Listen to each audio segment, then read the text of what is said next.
Chers internautateurs, chères internautatrices, on va commencer cette Trick Track Télé live en direct du Festival international des Jeux de Cannes par une petite dédicace. Ben voilà, je me suis entraîné et puis c'est téléportation, Monsieur Spock. Alors c'est un hommage, on a appris donc le décès de l'acteur qui jouait ce rôle dans Star Trek. Donc ben voilà. C'est vrai que pour un peu de provoque, j'ai envie de te dire, mais qui c'est? Je sais Qui pas. c'est? Oh, Mais- Allez, malgré tout, on enchaîne. Salut Florent. Bonjour. Bienvenue à toi sur Oui. le canapé Trick ça. Track Télé. Et je pense que je vais l'emmener, c'est ce qu'on disait là. Ouais, C'est de loin le meilleur moment de la journée. Et, pouvoir se poser. Ouais, Et oui, parce que Cannes, malgré tout, les choses s'enchaînent. Ça veut dire que quand même, tu es arrivé sur le stand hop là à quelle heure? je sais pas, ce matin. Oui, ce matin à 9h. Oui, voilà, c'est ça. À peu près. 9h.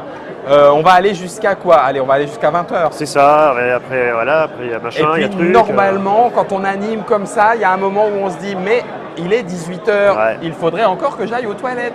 Oh bah tiens, si j'allais manger. Ah, mais d'ailleurs, c'est ça, putain, que j'ai oublié. Non, attends, t'es accroché, t'es accroché. Alors du coup, on va prendre un petit peu le temps de faire un petit tour d'horizon sur Hopla. Tu es venu Ouais. dernièrement nous parler de Alors, c'est les jeux pollen Hopla. et des jeux Hopla. Pardon, oui, tu as raison, parce qu'on fait Quand on Hopla met un peu un si rapidement. beau jeu de mais- mots dedans, quand même, faut. Bah oui. De pollen et des bois du Quatsu que Ouais. tu as sur le stand. Ouais, là, c'est surtout Pollen qui tourne. Alors, c'est pas mon surtout jeu. Pollen. Parce que Pollen, c'est le premier jeu Oui, que les c'est joueurs vrai. éditent et tu as dont- raison dont que je ne suis pas que l'auteur. tu as récupéré, oui. Je me suis même d'ailleurs trouvé comme un con à une dame qui voulait une dédicace et je dis je vous prends votre nom, je la fais. Puis je fais la dédicace, je remplis la boîte, au bout d'un moment, putain, c'est pas moi l'auteur. Et, Dommage. ouais, Mais bon, c'est pas grave. Après, non, du coup, j'ai changé le couvercle. tu as mis PS, le distributeur. C'est ça, exactement. Alors, cela dit, on va faire un tout petit tour d'horizon sur ce qui va arriver, parce qu'il y a ce que tu présentes à Cannes. Ouais. Tu as combien de tables sur le stand? Moi, j'ai qu'un petit espace en fait. Je suis sur le stand de Paille Édition. Sur le stand de Ouais. Paille Édition. Parce que Paille Édition est le distributeur donc, Oui. les jeux là, qui a la bonté d'héberger tous ses éditeurs. Waouh. Ça Alors, fait un beau petit patchwork. c'est Non ça, pas c'est- celui de Rosenberg, mais le patchwork hyper- de Paille Édition. C'est hyper hétérogène, c'est rigolo. N'est-ce pas? C'est des univers qui n'ont absolument rien à voir Ouais. avec les autres et du coup c'est marrant, ça va faire un peu colo de vacances. Et voilà. Bon accueil, public, content de Bon le accueil retrouver. du public, ouais. Alors le vendredi c'est toujours rigolo parce que le vendredi à Cannes on a les gens, les fidèles, les super fidèles Ouais. qui viennent tous les ans À ce moment-là. pour voir les nouveautés, pour parler un peu, pour Ouais, machin. d'accord. Et ça fait Donc, super plaisir en fait. Des joueurs que tu finis par connaître, C'est ça. voilà, et ont les mêmes têtes qu'on revoit avec C'est ça, plaisir. ouais, que j'ai vu hier D'accord. soir au off d'ailleurs et oh on vient demain machin et tout. Ah ben oui, mais ouais. Avec plaisir. Familial, un public familial, donc Bah, de tout. De tout, t'as vu tout passer? Ouais. D'accord, donc un vendredi éclectique. Bah, Cannes, c'est ça qui est cool aussi, c'est qu'il y a, J'aime bien il y a de l'éclectisme. tout quoi. D'accord. Est-ce que tu as... C'est ça que j'ai- t'as encore aussi avec les clics. J'ai vu que tu avais amené juste un petit coup, on en parlera, Hop la puce et Ouais. le jeu La Glace. Est-ce que tu les as sur le stand ou pour le proto? La Glace et le ciel, merci, c'est c'est parce que important. j'avais la carte de Non, l'autre en côté. fait, Hop la puce il est sorti au mois de novembre, donc ouais, on le démontre aussi, c'est quand même partie D'accord. des nouveautés. Ouais. Et non, mais ça, la glace et le ciel, je l'ai pris là juste parce que comme ça j'aime Pour le bien. plaisir de montrer, Et il y surtout aura que La Glace et le ciel. ça fait que quelques jours, ça fait 1 an et demi que ce proto tourne en fait. Ouais. Mais c'est que depuis cette semaine que je dis le nom du jeu et voilà, parce que c'est ça va être une licence en fait, ça va être un film de cinéma. Oui, il va y avoir avec, voilà. dans le même format que La Forêt. C'est ça exactement. Ok, Donc ça c'est un marche. coopératif que je fais tourner au off. Et disons que maintenant je peux en parler. D'accord. Plus ouvertement. Donc je peux communiquer dessus, ce qui est cool et voilà. Le film est quand? Le 28 octobre. D'accord, oui, tu te le réserves pour la sortie du film, Alors le jeu sortira un peu avant. un peu avant. Je pense qu'un mois avant ou quelque chose comme ça, le jeu sortira. Et il y aura sans doute une flopée de bouquins qui vont accompagner Oui, la sortie. Donc je pense qu'on coordonnera en fait la sortie du jeu avec la sortie des bouquins. d'accord. Voilà, c'est toujours bien en fait de buzzer un peu en amont. Ouais, et- puis en plus, c'est un petit peu aussi la marque de fabrique, ce côté transmédia. Ouais, Ça, en tout cas, ouais, c'est quelque chose que tu aimes faire. Tu nous l'avais déjà, tu nous ça, l'avais j'adore déjà même. expliqué. J'adore. Tu nous l'avais déjà expliqué. Alors du coup, ce Cannes, la suite, comment est-ce que voilà, vous allez grandir, il y a un moment tu vas embaucher, tu vas faire fabriquer ailleurs qu'en France, donc tu vas Ah non, continuer alors, dans dans les même pas en rêve. Non, dans les certitudes, non. Mais ça sera plutôt arrêter, cesser l'activité que faire autrement, Ouais. que comme on fait.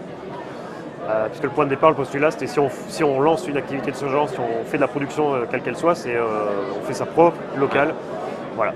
Alors, je dis ça avec un petit peu de sourire parce qu'on a reçu tout à l'heure un nouvel éditeur.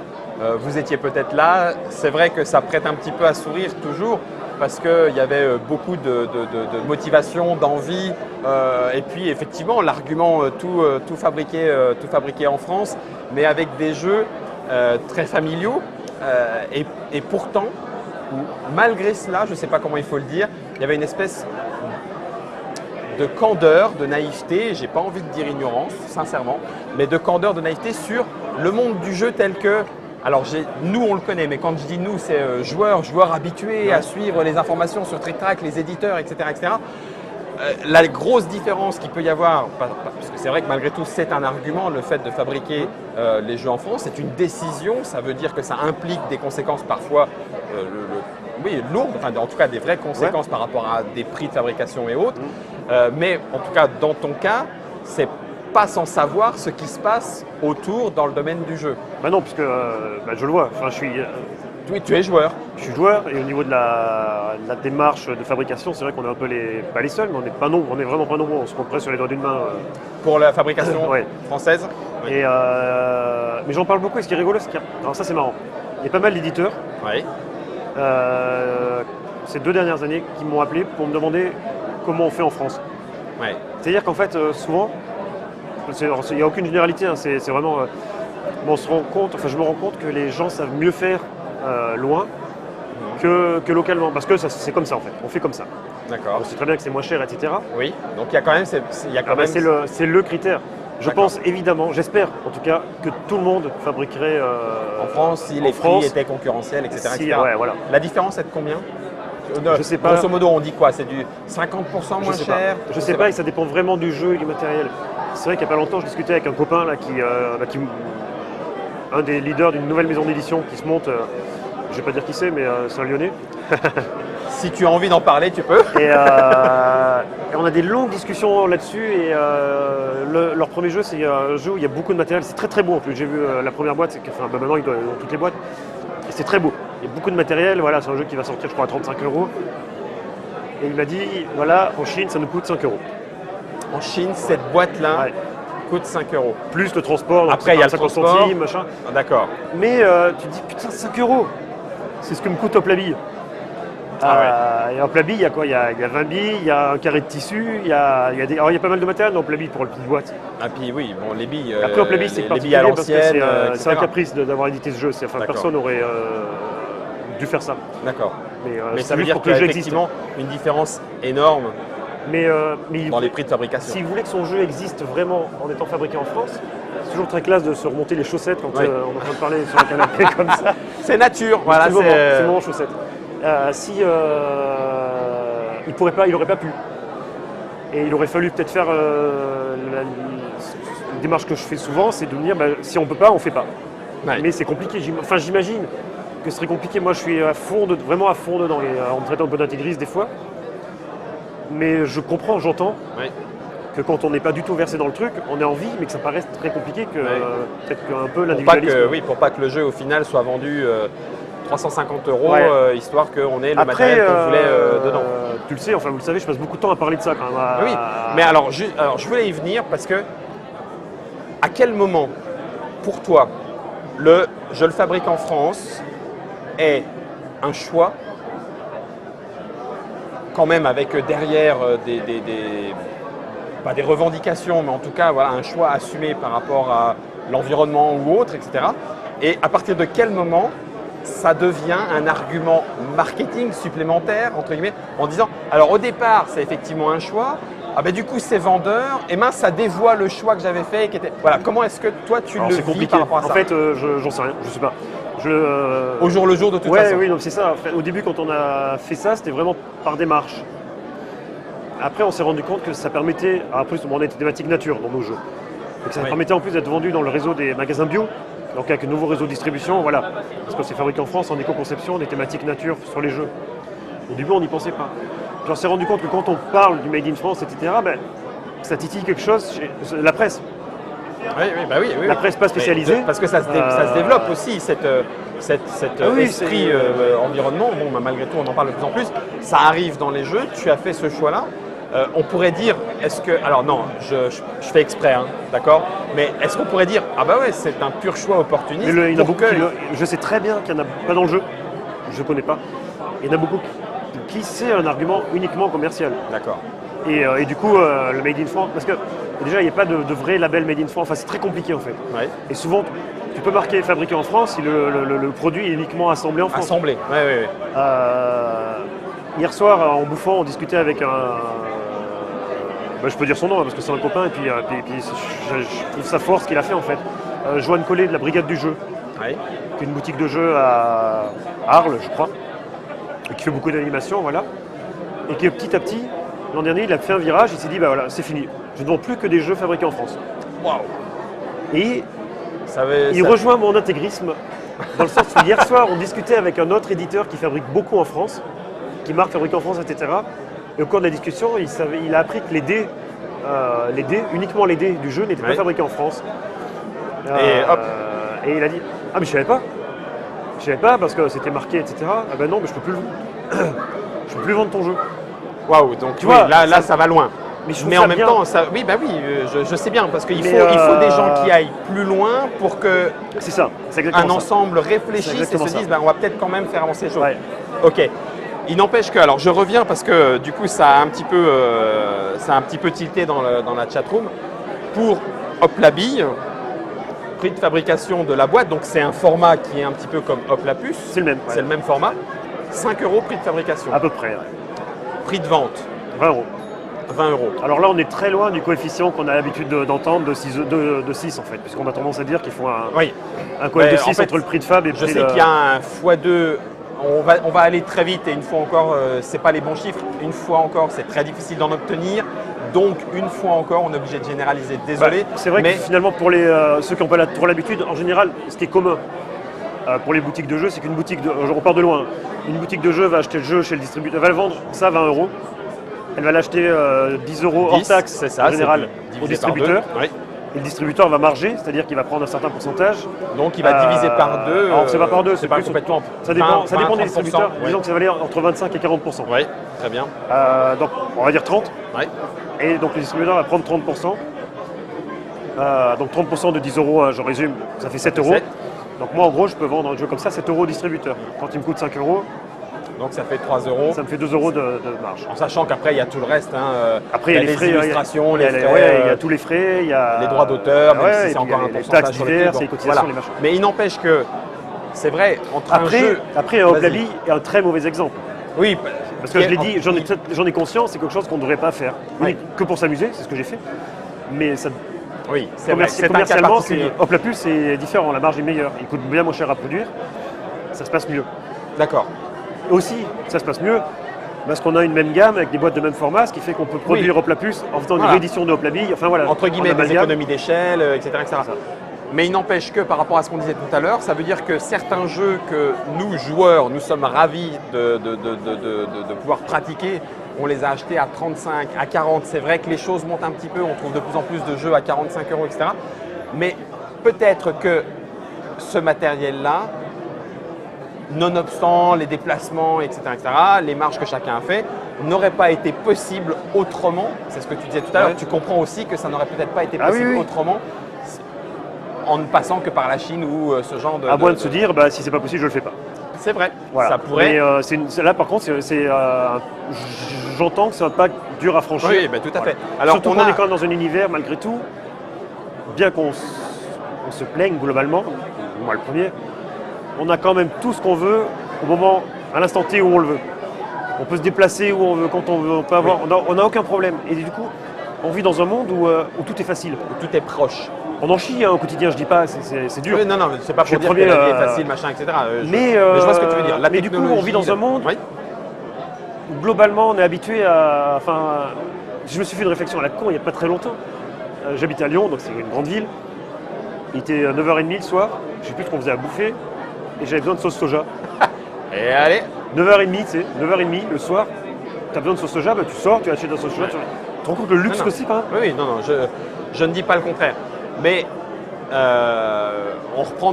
pour repartir un petit peu sur cette dynamique de l'édition, ça a été cité dans la chatroom aussi, Archaeologia a été édité en Made in France aussi.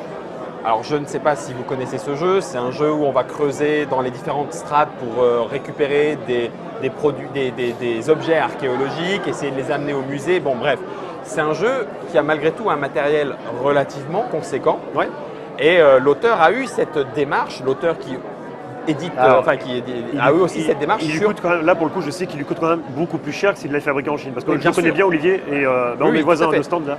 Ce que je voulais dire, c'est que malgré tout, il a réussi, alors par choix, ça veut dire qu'il a certainement coupé quelque part à un moment donné dans une marge, c'est certain, mais par choix, il a quand même réussi à en faire un jeu conséquent, avec du matériel et qui est vendu à un prix qui n'est pas non plus incroyable. Bah, c'est le même prix qu'un jeu de même format, quelle que soit la démarche de la fabrication. Donc ça veut dire que si le prix de fabrication, mais oui, voilà, mais si le prix de fabrication est monté un peu plus haut que ce qu'il aurait pu être en délocalisant et que le prix reste le même, ça veut dire quand même qu'il y a quelqu'un qui a accepté de rogner la marge qu'il aurait pu gagner sur le jeu. C'est nous, on rogne considérablement la marge.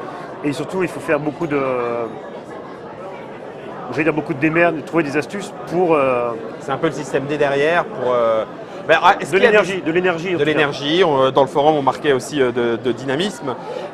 Est-ce que les distributeurs pourraient éventuellement encourager en disant bah tiens, au lieu de 30% dont on parlait tout à l'heure pour la marge de distribution, on va faire 20% pour que du coup ça puisse pallier quelque part.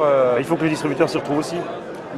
Un distributeur, c'est un boulot quand même. Non, mais c'est pas pour dire que c'est pas un boulot. Est-ce que ça pourrait être possible qu'un distributeur s'engage à ce niveau-là? Est-ce qu'il pourrait s'engager à ce niveau-là sans que ça paraisse injuste auprès des autres éditeurs, tu vois? Exact, j'y avais pas pensé. Donc il y a plein de... Et c'est ce qui paraîtrait légitime. Ouais. Je pense que moi je le prendrais mal si je savais... Que le même était distribué autrement. J'ai l'impression qu'il y a de quoi faire un vaste débat. Les jeux, est-ce qu'on peut dire les jeux écologiques? Oui, on va dire. Alors, pas forcément. Je trouve ça. Alors c'est con parce que c'est la fabrication qui est écologique. Pas de peau pour nous. En plus, les thèmes aussi.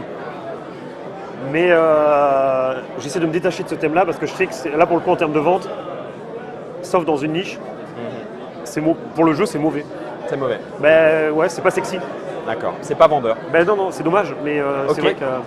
Bon, en tout cas, j'étais en train de me dire que ça pourrait donner lieu à un petit débat, les responsabilités environnementales dans la fabrication du jeu, le fait, on le sait même pour les joueurs, faire fabriquer son jeu en Chine, ça veut dire attendre 3 mois que les bateaux arrivent et éventuellement même encore fassent des délais, bref, on pourrait en discuter, il y a quand même quelque chose. C'est quand même bien que ce soit toi qui sois venu et que ce soit autour de ça qu'on ait lancé, C'était pas prévu, le débat. Non, alors c'est du live complet. Parce que juste avant, on nous a coaché, on nous a dit Florent, t'es venu il y a un mois, tu trick-track, t'as fait tous tes jeux. On a fait les jeux, c'est bon. Ce qui serait bien, c'est qu'on parle d'autre chose, donc tu vois, un peu en improvisation, la balade. On va quand même garder ça dans un coin de notre tête. Si vous, ça vous intéresse, n'hésitez pas à peut-être rebondir, creuser, en tout cas. Mais sur le forum de Trick Track, il y a eu plusieurs fois des discussions à ce sujet. Enflammées? Non. Non.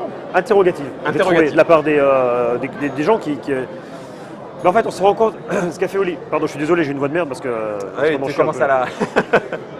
ce qu'a fait Olivier pour Archéologia en septembre dernier, je crois, il avait fait une super vidéo.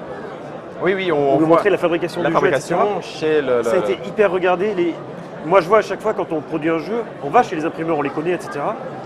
On prend des photos, on fait des films, je les publie sur Facebook, j'en parle sur Trick Track. On fait les cartes de France avec les... avec là où ça vient. Où sont fabriqués chaque élément de chaque jeu.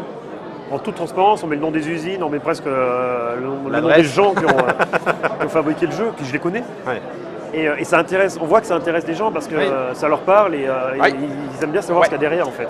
Je sens qu'il y a peut-être une idée à creuser, je sens qu'il y a peut-être un débat à poser. En tout cas, on sait que vous aviez apprécié déjà certains débats qui ont été menés en Trick Track Télé avec plusieurs intervenants autour d'un thème comme ça. Il pourrait y en avoir d'autres, ça trotte dans la tête des Monsieur Fall, Dr Mobs.